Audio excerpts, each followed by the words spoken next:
Hi, welcome to Tales from Beyond, where you, the subscriber, send us your scary or supernatural stories and we read them. Tonight we got a story sent to us by a subscriber who wants to remain anonymous, titled Ghostly Encounter During the Cold War. Care to give it a read? So here we go. Here is my encounter.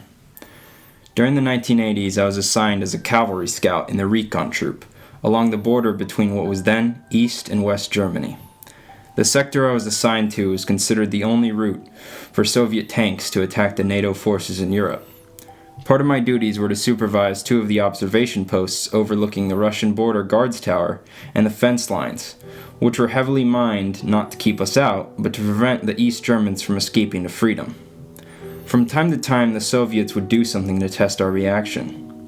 Scramble a fighter to buzz the border, fly some Hind attack helicopters toward the line, or even move some tank units into position to feint an invasion of Germany. Some of these actions took place within my personal line of sight, and being that we were told when we arrived that we were in artillery range, even when not on patrol, we took them very seriously. In my sector, we were outnumbered by some 25 to 1, as the Soviets had some 100,000 troops directly across from us at any given time. Hence the serious reactions were not without reason. We had numerous alerts during my deployment to the Fulda Gap, but one in particular stands out to this day. I was awakened at 3 a.m. by the CQ, who was on duty that night.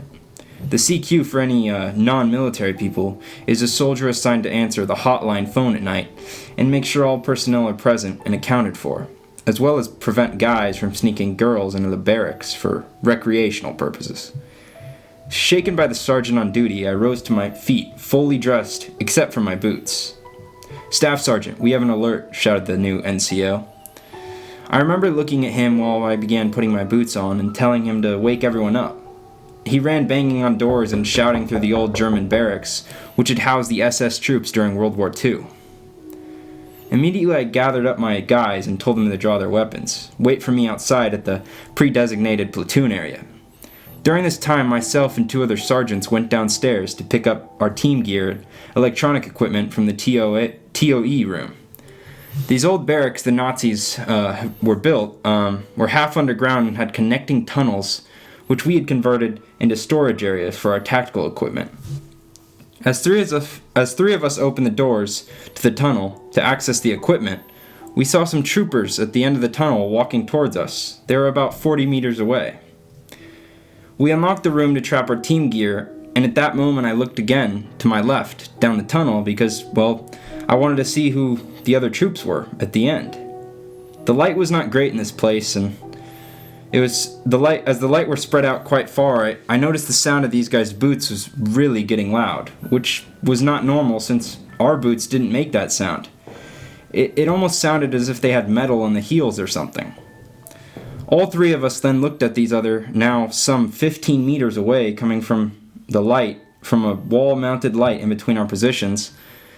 They were not wearing the right uniforms or helmets, and we all looked at each other as they strode past us and as if marching in a parade. They didn't look at us or acknowledge us in any way, and none of us recognized them. For a moment I thought, who the fuck? As one of my guys passed me some gear as I turned to reacquire these dudes, who had just passed us, and they were gone. They vanished into thin air. The click of the boots faded into nothing, and all three of us looked at each other questioning what we just saw, without a word. I know all of us had goosebumps and a bad feeling about these dudes.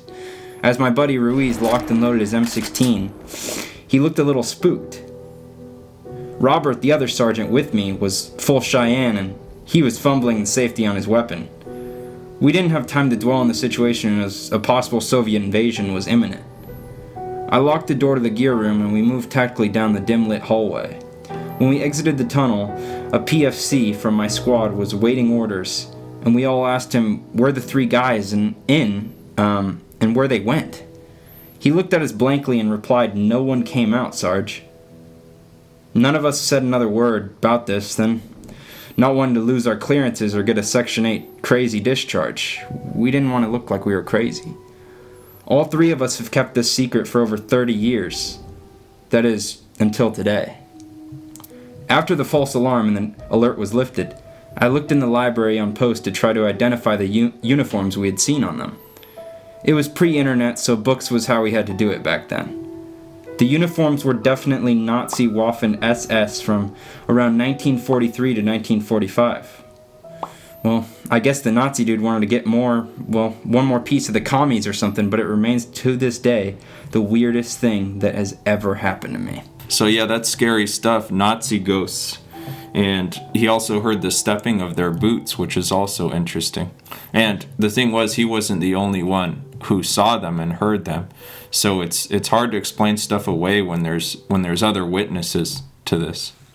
Yeah, definitely. I mean, every single detail that he provided in the story were, well, backed up by, I believe it was 3 other guys that he was with, and he said that they all kept the secret for over 30 years until, obviously, today when they shared it with us. But it's kind of hard to discount the fact that someone would take this much time to write us one of these stories when it's so detailed, and even providing the 1980s, what group and troops he was with, and overall, it's too much detail, I would say, to just fake something. Yeah. And also because he wanted to remain anonymous, so it's hard to say, like, someone who wants to remain anonymous has ulterior motives, like they want attention.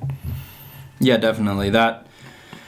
Because if for example, if I wanted to just, fake a story, get some good credit, and get people to get interested in my Instagram or something, I would obviously provide who I was, but this guy really wanted to remain anonymous, and for that, I don't think he would just spend who knows how long writing us this account just to fake it.